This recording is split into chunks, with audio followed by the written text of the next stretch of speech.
it's insane to travel across the world, and you need the sand to be right, the tide, the wind, the swell direction, the interval, like the crowd.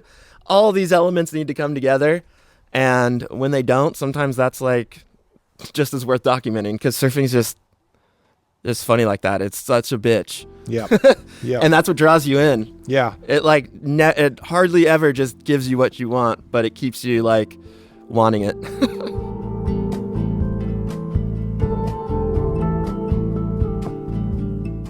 That was Dane Reynolds, and I'm Jamie Brisick, and you're listening to Soundings, brought to you by the Surfer's Journal. The Surfer's Journal is a reader-supported publication. Visit surfersjournal.com to subscribe. We're sitting in Dane's backyard in Carpinteria, California. Nearby are pigeons in a roost. What do you call that, a cage?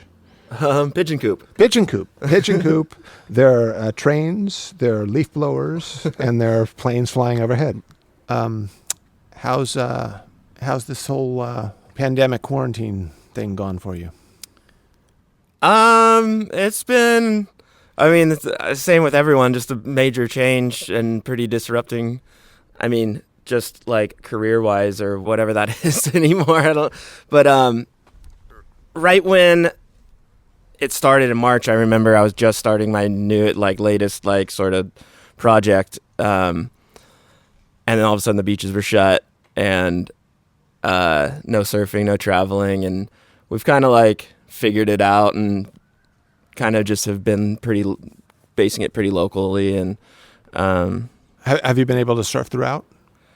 Yeah, more or less. Like those first few months were just crazy. Like, I don't know if you remember, but like an article came out on Surfline that's saying that the ocean is where it spreads the most. Yeah. And it was like could get blown 30 feet in the ocean waves. And then I ended up seeing the woman that was quoted in that article coming out and saying it was completely misquoted, like taken out of context. And she was saying that the ocean was the last place that she would go because of the recent rain, and they like pulled it and completely changed it. But there was actually some pretty cool surf-wise, there was some cool things that happened when the protocols have all been bizarre, but they would shut down parking everywhere near the beach, but not the beach technically.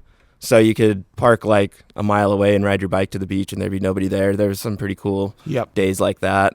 But you definitely, surfing wise, I feel like performance wise, whatever, I've definitely noticed it's going downhill for me, like not traveling, because when I'm at home, I've got 3 young kids and I surf. I try and surf every single day just because I love it. But surfing for 2 hours in 2-foot waves in the afternoon hasn't really been feeling like I've been able to keep up my level of performance to where I want it to be. How old are you now? 36. And so is it a priority is it important to stay on top of it all? Yeah. It just when I'm like finally in a half decent, like a good wave, and I don't feel like I can do what I used to be able to do, it's frustrating. And it is important. I don't know why, but just from a personal standpoint, I don't know. I get so much satisfaction out of surfing at the level that I've been able to get to over the course of my life, and when I feel it kind of slipping away, it can be pretty frustrating. But it's an interesting one because you've been sort of away from the competition. So like if you were on the world tour and you know, a former world champion, there would be a more kind of precise way of measuring yourself against everyone else. Like I've seen your recent videos, and to my mind, you're surfing great, but it's not, you don't have a ranking. If you were like number 1 on the tour in 2018 and now you're like ranked 27th, you would be like, clearly I'm slipping, right? Right. Do you think about that? Like, are you comparing yourself to others, I guess is what I'm getting at. No, not to others, but I guess to how easily clips used to come to me, and making surf films is like still my favorite thing to do. So it's just, it doesn't come as easy. And especially though, that's That is definitely reflective of the past 18 months, though. And I go on a surf trip, and you can put something together for it. And it's just insane, the difference. I don't know. I'm actually curious how this has affected you, too, but just the absence of surf magazines and surf, like the Taylor Steele's and whatever. There was all these production houses that were lined up with magazines and would put together trips. And as a surfer, your responsibility was to go there and rip. Mm-hmm. And then you'd come home, and 2 months later, the magazine would come out. You got ads, you got spreads and covers. Your sponsors are happy.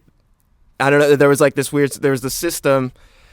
And now everybody's has to be their own like media house. Yes. And so many, everybody that I'm affiliated with in surf, like sponsorship wise, is just need content. You're like, I don't have that. I've been surfing like 2 foot waves for 4 months. Like, Yep. That's super interesting. I mean, having worked in magazines for many, many years, there was always, you had sort of a like finite amount of real estate to present the editorial stuff. You have however many pages of a magazine, and so there was a level of quality that it had to reach. But now I think the other side of it is everyone has their own platforms via social media to put their stuff out. So there's such a glut of stuff. It's hard to stay up on it all, and it's hard, and maybe like the bar is lower on some level of what might land in your inbox or what you might like click on in your Instagram doom scrolling might just be total shit now, you know? Right. Yeah, I've been kind of like getting weary of Instagram. It's like just numbing and feels like a waste of time scrolling through it to me now. Whereas like, yeah, magazines had some sort of depth and structure. Like there's just, I don't know, you get excited each month for all the new content and see where everybody's gone and what sort of things people are, how people are surfing and professional imagery. Nobody shoots photos anymore. Yeah. Tell me about Chapter 11 TV.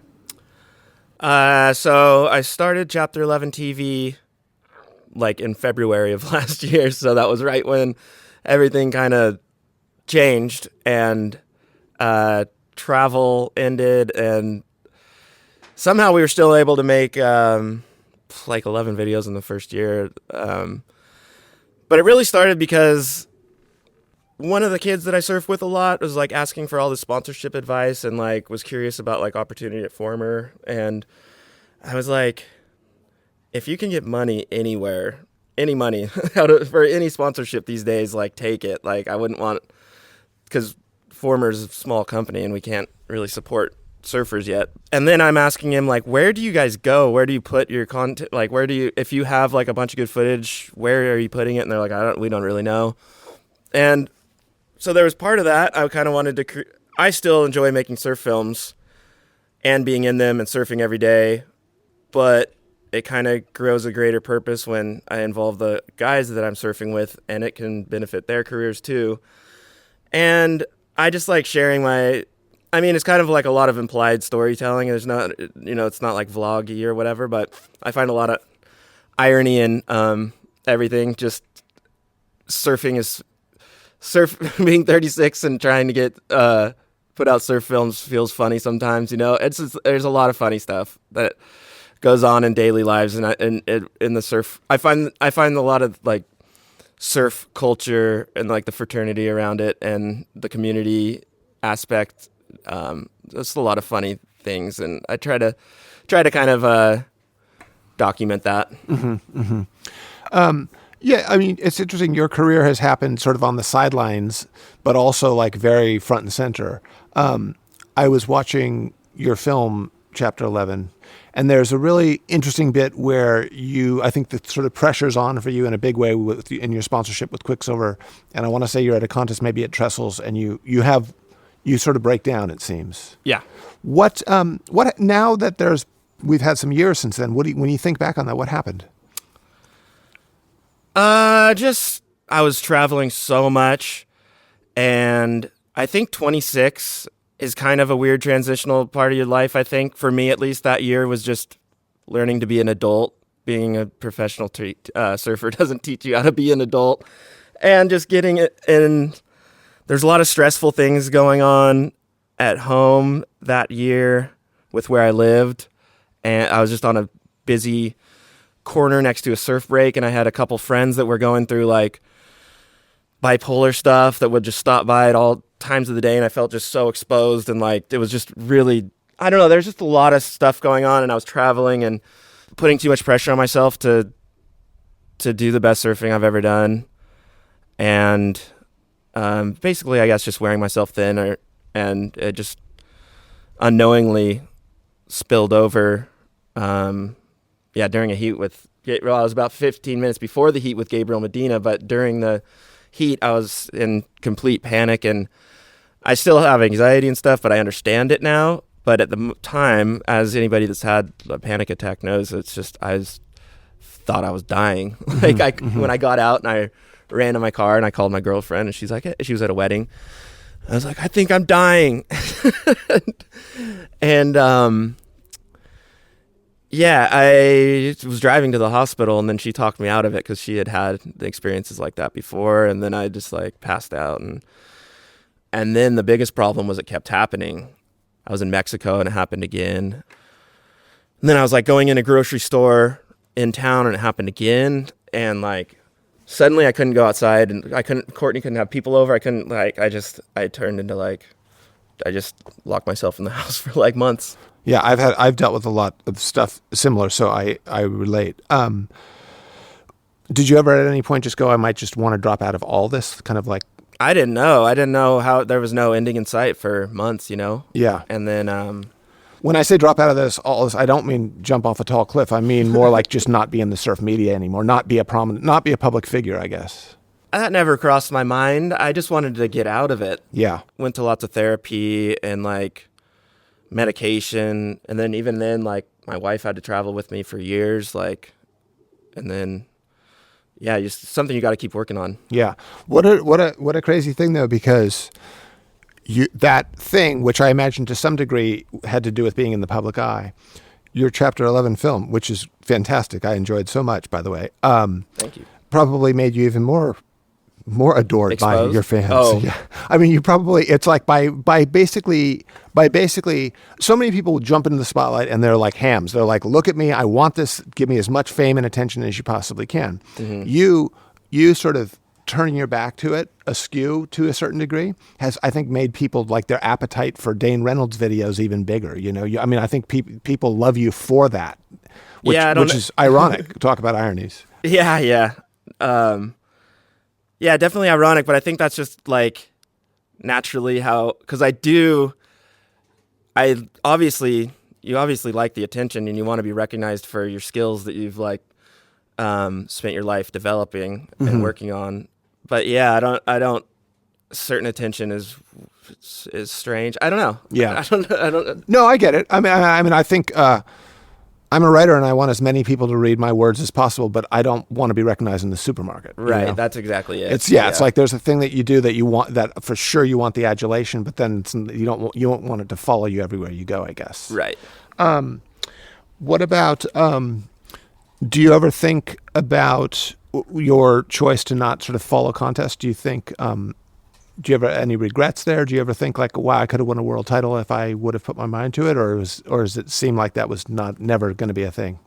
I don't think that was ever in the cards, and mostly just because I don't know. I had a weird thing. I was like scared of winning a contest. I didn't want to know how it felt or something. Wow. I didn't want like to get carried up the beach, and I just was like, I wanted to like get there and then I'd like blow it. I'd get second, like not on purpose, but that was cool with me because I didn't want to be like. It was weird mental block or something. Huh. God, that's so interesting. I remember watching you because I watched you come up and I thought you're going to win a major contest and you're going to get a taste for this thing and then you're going to just be pursuing it. But your career went a different path. But I think it's gone a wonderful one. And I'm really interested in the films and all the clips. Are you editing them yourself? Are you sort of behind as someone touches the keyboard? Like it's funny because I look for the director's title, but there's not necessarily one. But who makes the videos?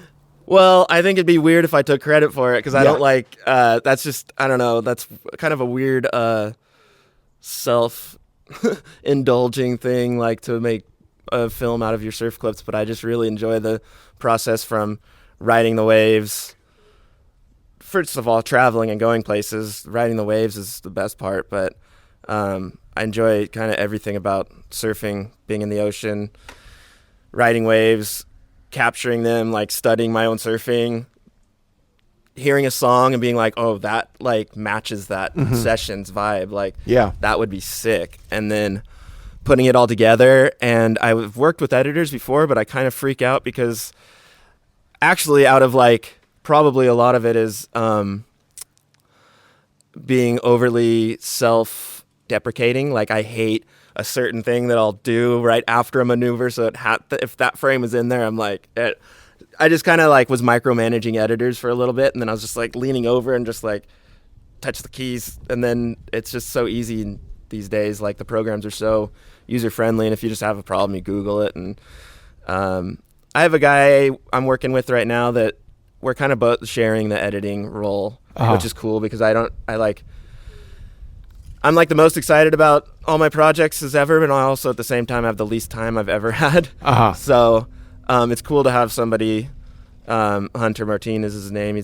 You might know him from he lived in Malibu for a little bit, but it's been really cool to work with somebody that's like on the same page stylistically with the films and kind of like loosen my grip on them and not be so meticulous with like little things that nobody else would care about, you know?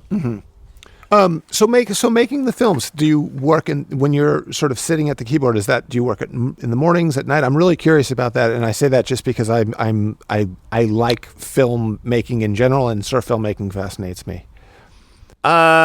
Mostly middle of the day. That's kind of my window for kids are at school.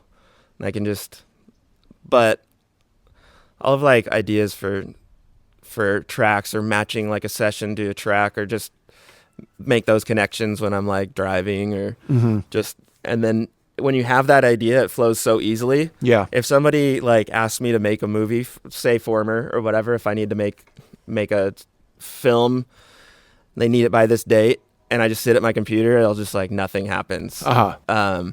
It's like if I have an idea at some point and the idea clicks instantly, it just like everything falls into place so quickly. Yeah. Well, do you find sometimes the less pressure, the better? For sure. Yeah. Yeah. I mean, as a longtime writer, it's sort of like I'm always happy to be working on everything other than the thing I'm getting paid for, you know? Right. Oh, totally. Yeah. Yeah.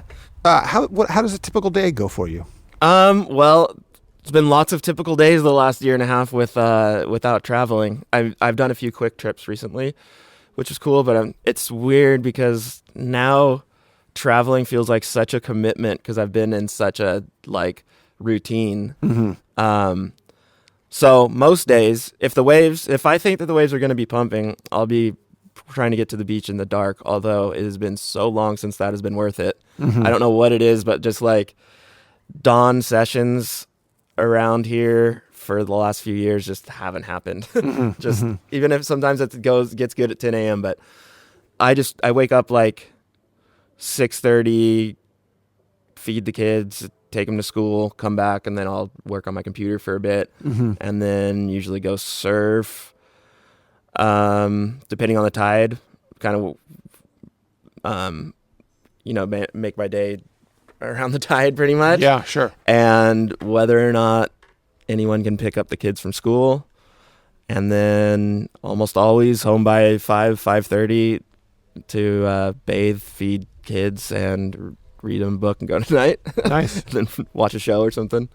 Day's over. Pretty boring. Yeah. No, it sounds like a beautiful life. Yeah, it's good. No. What about do you have any like if the surf is bad and you don't surf, do you have any kind of like workout type stuff? I wish I could say yeah, but I'd be lying. Yeah. I need to. I'm realizing now that it actually at 36, you need to start really managing. Do you have any sports you like other than surfing? Like, do you mountain bike or? No. I've tried to pick up lots of other stuff, but tried to watch sports. Just nothing really interests me. Do you stretch? Do you do any yoga type stuff? I mean, not like a structured real stretch thing, but I roll out on a roller thing. Uh-huh. I have to do that now, or else my knee gets inflamed when I surf. What about boards? What type of designs have you been writing? Yeah, actually back on the other thing, but I went golfing like a little bit ago for the first time ever, pretty much, and hit the ground a bunch of times, and my shoulders blew up, and like so no, golf sucks. I couldn't paddle for like a week. Board wise, so this is weird. I've been like a super stickler on staying on a 6.0 19 2.5. Just normal shortboard, even as small as it gets. And then I'm just like, yesterday I took out my friend's like fish, and I was just like, I'm being an idiot right now. I just, so when there is good waves, I really want to like surf good still. And if I've been riding a fish through all the flat spell, then my normal board feels like a 6.8 like gun. So I've been trying to stay on a shortboard even through like knee-high waves, but I think I'm over it. Too old for that. Yeah. When you're surfing good, is that what does that mean exactly? Is it like on a technical level? Is it error stuff? Is it a flow? Is it like what is that in you? All of the above, but surfing to a level that's worth documenting is kind of my like low baseline, and yeah, getting stuff for the films is my. If I have a couple sessions in good waves where I don't get anything for the films, I get pretty down on myself. Where's your typical surf spot? Where do you surf most? Inwood. Every day. That's kind of where you spend a lot of time there through your life, yeah? Yeah, it's like the most pathetic wave. But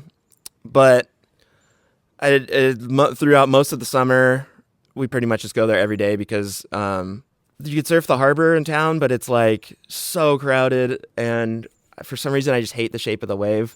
Whereas Inwood might be like half the size, but at least it has like two angles coming together on every wave. Yeah, it's rampy, isn't it? Yeah.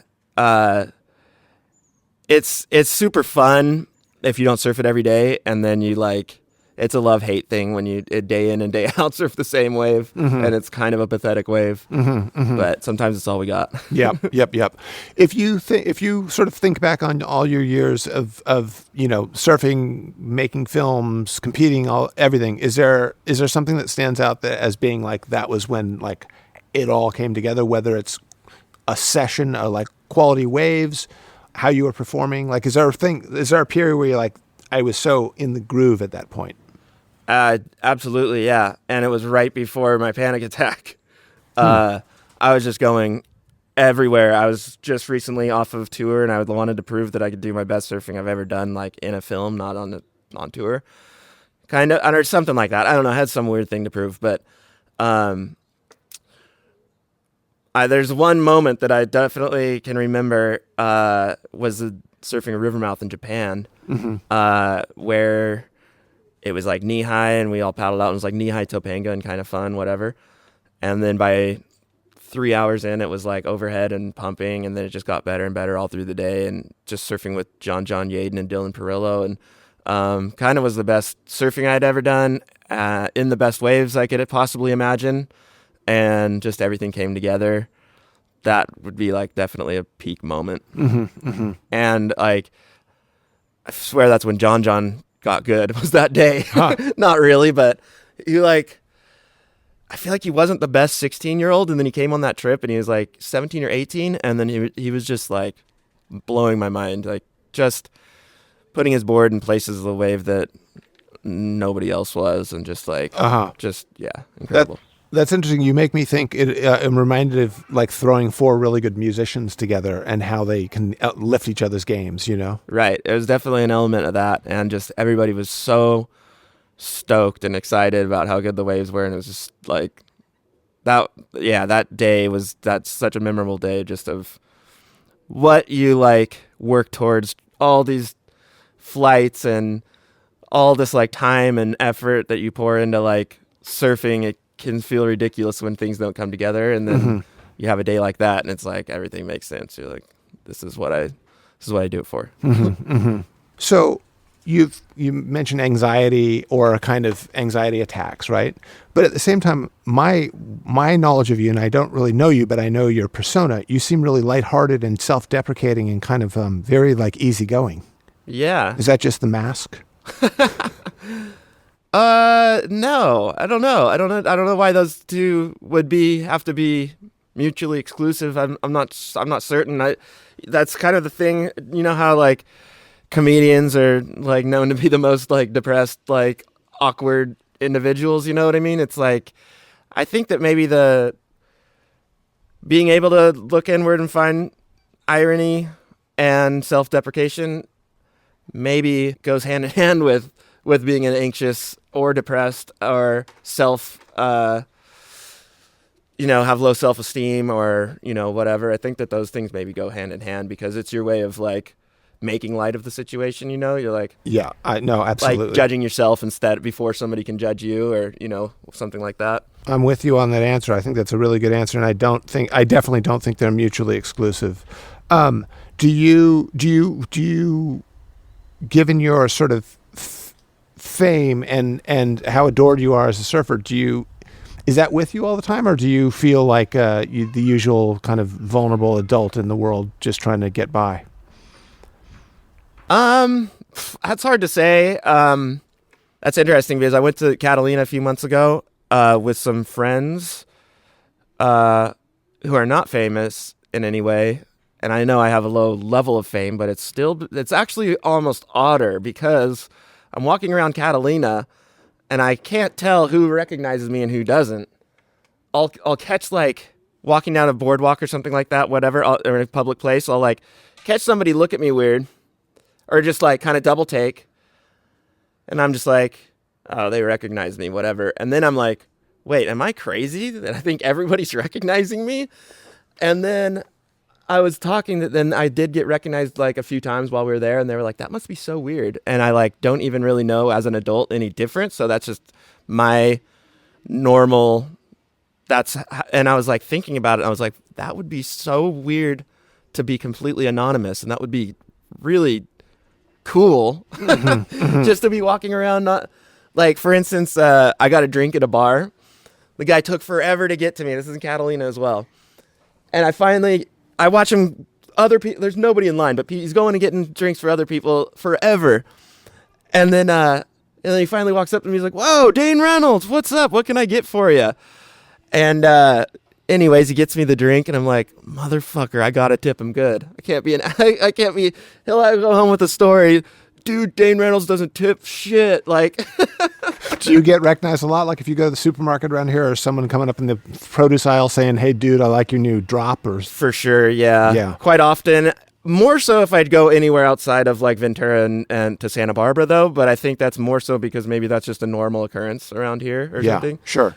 But it definitely happens a lot, and it's just that's my reality, and it's no like sweat at all, and I appreciate it. I just had this weird like, whoa, like none of my friends have this. This is like a unique situation, and again, I appreciate it. Just I'm like so appreciative of my career that I have had, and that I'm recognized for it, and that people care at all. But that would be pretty cool to have a day where you're anonymous. Yeah. Yep. It'd be strange, actually. When that's happening, do you feel like it pulls you away from being able to be fully who you are? Like, do you feel like you have to be like the politician, sort of shaking hands and kissing babies, or do you just, whatever mood you're in, you just stay true to? In other words, like, if someone's coming up and sort of fawning on you, there's probably this feeling of like, I gotta make sure they don't walk away thinking I'm an asshole, right? Totally, but I think that that's the same with any interaction with anyone, though. I don't want to be an asshole, but yeah. But I guess I probably interact with strangers more often than your average person because of that, and strangers that know a lot about me, which is strange. Yeah. But also, like I said, it's like I just appreciate that I've had made anything out of surfing, which is the thing that I love. It's not very many people can do, which is cool. Yep. Tell me a little bit about your business interests. You have Former and Channel Islands, I think you're involved in as well. Yeah. So Channel Islands, Britt and Scott Anderson bought it back off of Burton and got the team involved, and everybody put in a little, and so it's writer owned and operated, and Shaper, it's pretty cool.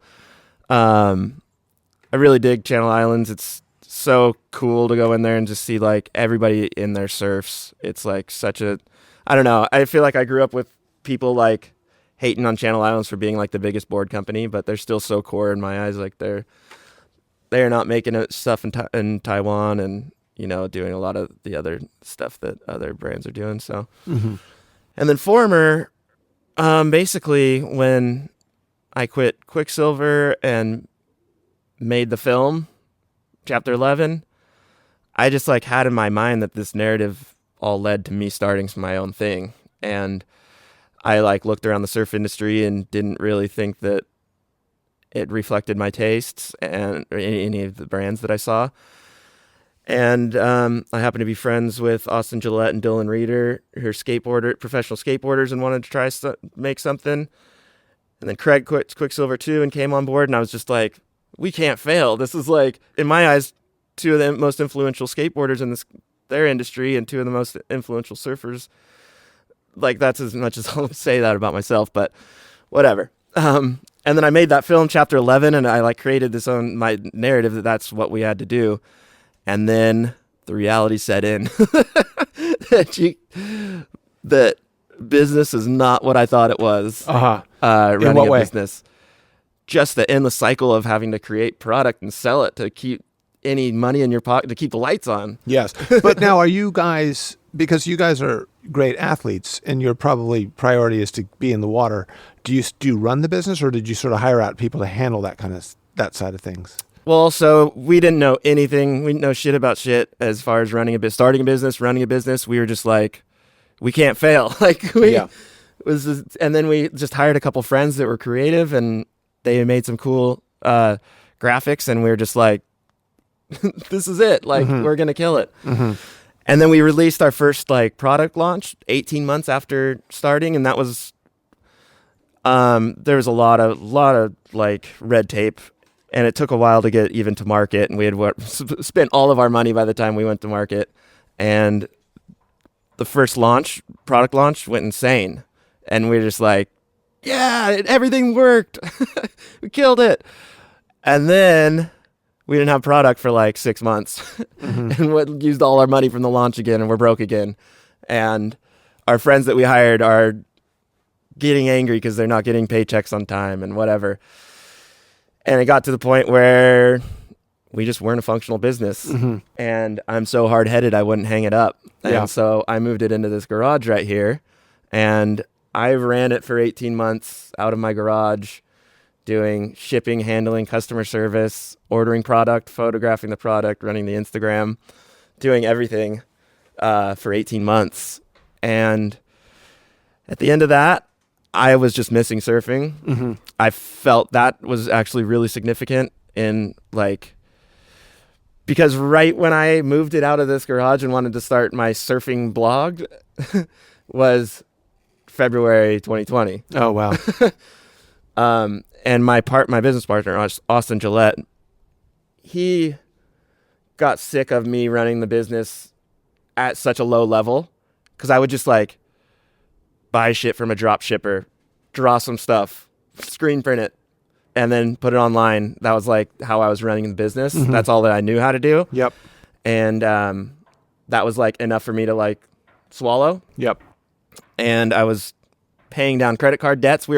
Prior to that, we were paying people's salary on credit. Like, we were just running such a dysfunctional business. And then so I cut every single cost. And when I moved it to my garage, my goal was, it was hurting my credit. We had like $100,000 on credit cards.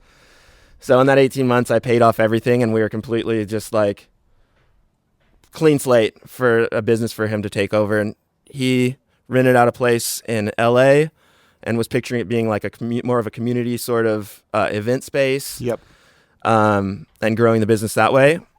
And then COVID. Yeah. Yeah. So then randomly, a lot of good stuff has come out of COVID for us. We have two like industry veterans have come on board who have been working for equity because they know that we were so small scale when they came on board that we couldn't afford to hire someone with their skill set, but they've done really well for us and have just put in place lots of sort of framework to have a functional business, and that's where we're at. Nice. Yeah. And then Chapter 11 TV, I'm way more excited about just doing the films and surfing with my friends, and I want to be very inclusive. I'm putting all my friends in that aren't even like, sponsored or professional in any way. And I don't even know what a professional surfer is anymore because the industry is just like imploded, since what pro surfing was to me when I was 21. Yeah. But I just want to like put all my friends in there and do fun stuff. We're going to do a cooking show. But I'm selling some merch. I'm going to do like quarterly little merch things just to cover my costs, so I'm not paying out of pocket on anything. Nice. And what about in the years ahead? What are you looking at? What are you excited about?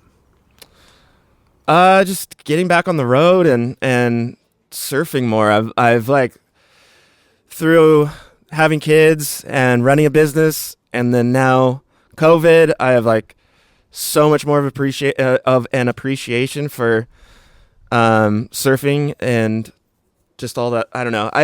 I look back at Chapter 11 in the film, and I can't even relate with that person. Like, I'm still like proud of the film because I think that it was like my exact truth at that moment. Yep. That was what I knew, and it was completely honest to that version of me or whatever. But in the past 5 or 6 years, like, so much has changed for me that I can't relate with that. And I have so much of an appreciation for my life prior to that.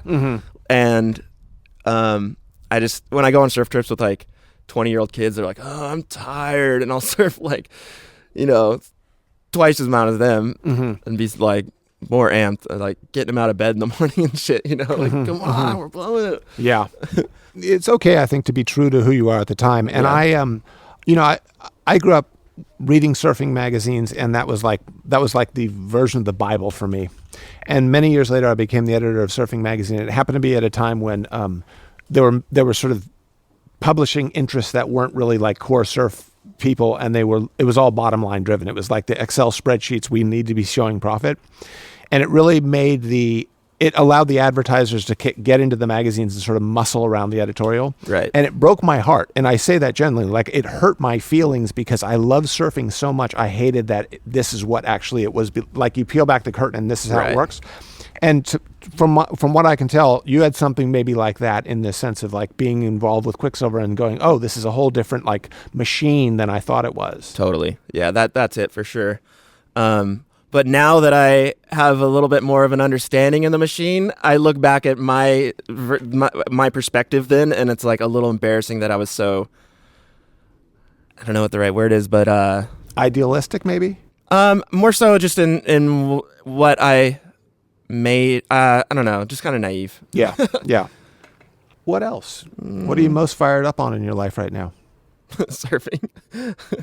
So much more than when I was like earning a lot of money for it and getting a lot of coverage and stuff. I took it for granted, and at that time I was obsessed with it, but I took it for granted that I could, earn a lot of money and travel constantly and have very little adult responsibilities. And do you feel like at this stage it's like there's less at stake, like it's sort of like everything is like gravy at this point, or do you feel like this, I'm the breadwinner and I got to make sure that I'm like staying relevant and keeping this thing alive? I make it seem like that way to my wife so that she still takes surfing seriously. I still get to carve out my own time because it's still my job. Like, I'm still making the most money in the household from this, even though it's not nearly what it was. It's like, no, I just try to have fun with it and not put so much pressure on myself to that's essentially what Chapter 11 is Chapter 11 TV is just like I'm not trying to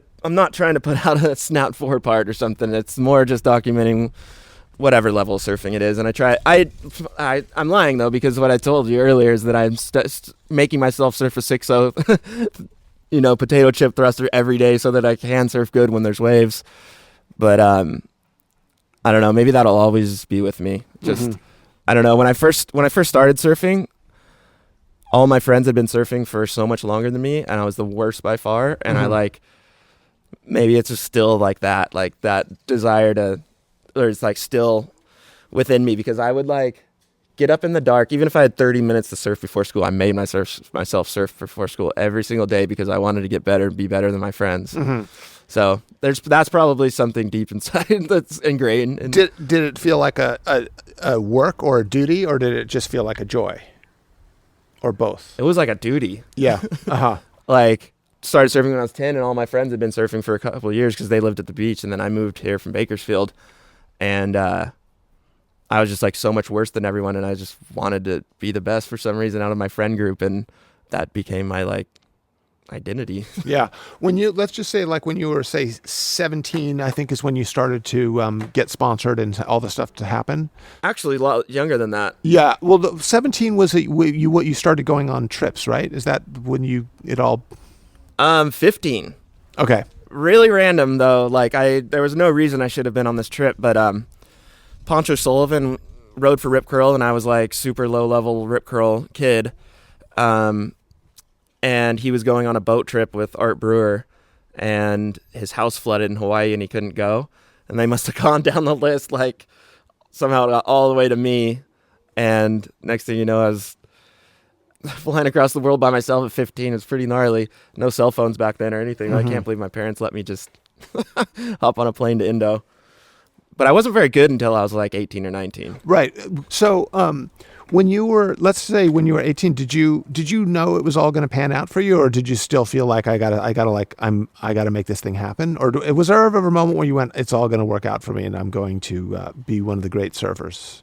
I think when I was 15, right after that boat trip, because I came back from that trip, started my junior year at high school, and like 6 days in was like, nah, like this isn't going to work for me. Like I'm pro, which is silly. And also I always feel like I'm all through NSSAs and everything. I always felt like I was like at the bottom of the peer group, like always the worst one in the group. But for some reason, maybe I convinced my parents that I was going to be pro or something like that because they let me. But I don't think I ever believed that I was going to like really work out. But yeah, I don't really know. When you're editing your clips and you're watching your own waves, what are you looking for? Like, what is the stuff that makes it in, and what is the stuff that sort of gets thrown out? I guess there's like a spectrum. There's like the obvious good ones, and then there's ones that there's the waves that obviously are like really high level surfing, or like high enough to be in a film. That's like very obvious. And then there's like stuff that has context around sessions and stuff that makes sense, that it'll fit.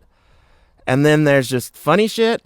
And then there's like little storylines that you can find. Like, for instance, just in one of the episodes recently, it's just my two friends surfing the pier, and my buddy Matt's a terrible paddler. He's the only paddler that's worse than me. That's like my worst quality at surfing is bad positioning and paddling. But my buddy Matt is worse than me at it. So I'll just go through sessions and sometimes get ideas. But I just saw him paddle for a good one, miss it.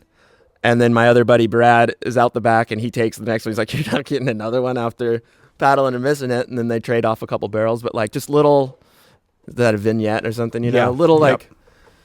There's no true storytelling, but you kind of get the feeling of a place and a time. I don't know.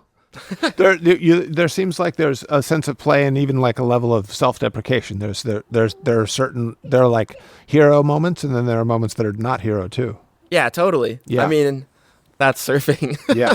Surfing will knock you down, and it's weird because all the elements that make it really difficult, like it's insane to travel across the world, and you need the sand to be right, the tide, the wind, the swell direction, the interval, like the crowd. All these elements need to come together. And when they don't, sometimes that's like just as worth documenting, because it's because surfing's just funny like that. It's such a bitch. Yeah. Yeah. And that's what draws you in. Yeah. It like it hardly ever just gives you what you want, but it keeps you like wanting it. Yeah. On that note, any final thoughts? Shout outs? Not really. Okay. I'm not really a shout out guy. I didn't think you were. Have you ever claimed a wave? Like, have you ever done a like big air and like claimed double fists in the air? I remember my first air reverse, I claimed it for sure. I remember that. I was like 14. Maybe not since then though. Yeah.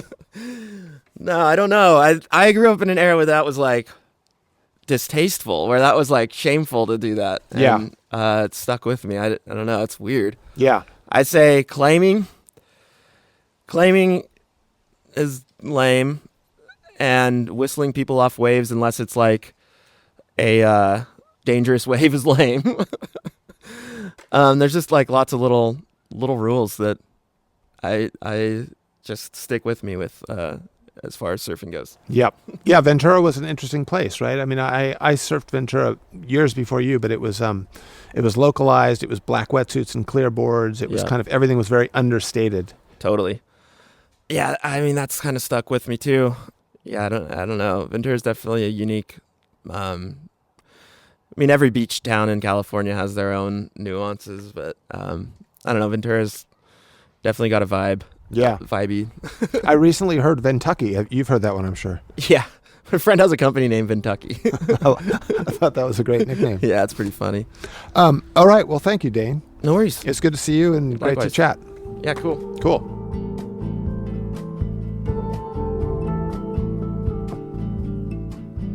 Soundings is produced by me, Jamie Brisick, and Jonathan Shiflett. Our theme song is Neptune's Next by Little Wings.